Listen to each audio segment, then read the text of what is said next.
It was the word. 33 years he tabernacled the earth, healing the sick, raising the dead, sight to the blind. In the city of Canaan, turned water to wine. As you know, it would be disheartening to spend all of your time, all of your money, all of your energy, and all of your resources to find that you're going totally in the wrong direction for your life. That's why it's important for us to go to the great and clear view of God. We can find that no other place than in God's Word. In Matthew chapter 21, we read of this religious group of people that fit in this mold, and they were choosing to commit themselves to God, but found that they were going in the total wrong direction.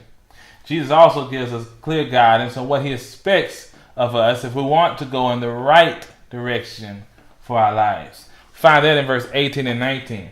It reads, "Now in the morning, as he returned to the city, he was hungry, and seeing a fig tree by the road, he came to it and found nothing on it but leaves, and said to it, 'Let no fruit grow on you ever again.'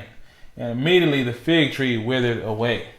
Now it's obvious that Jesus saw this fig tree from a distance, and that there were other trees along the roadside. But this tree had a greater appearance of bearing greater fruit than all the others.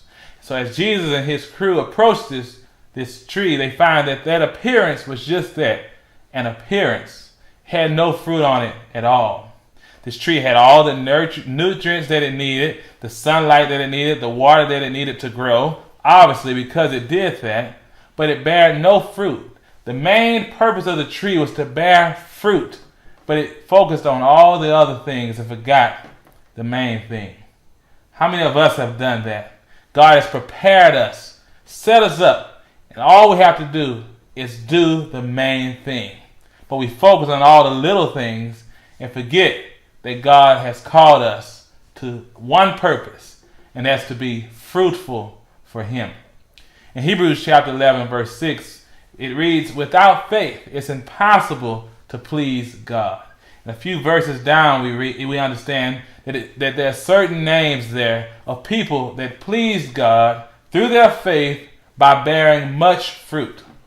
We want to bear fruit. We cannot do that apart from having faith in God. God calls us out of hell into heaven. He saves us, but not only to be into heaven, for if he just wanted to save you, we would die at the moment of our conversion.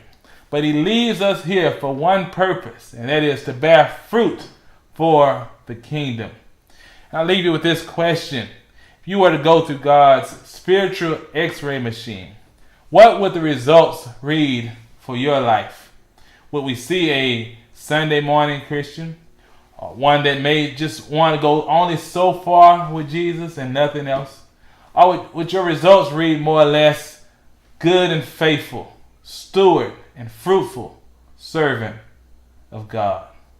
This text teaches us what God expects of us.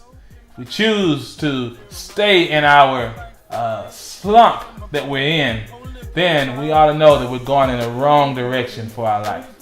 That's all our time for this week.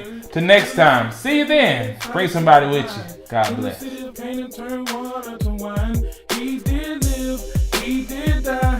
3 days later, Jesus Christ did rise. Did it for me and you. This is the truth. Early Sunday morning, the grave, let him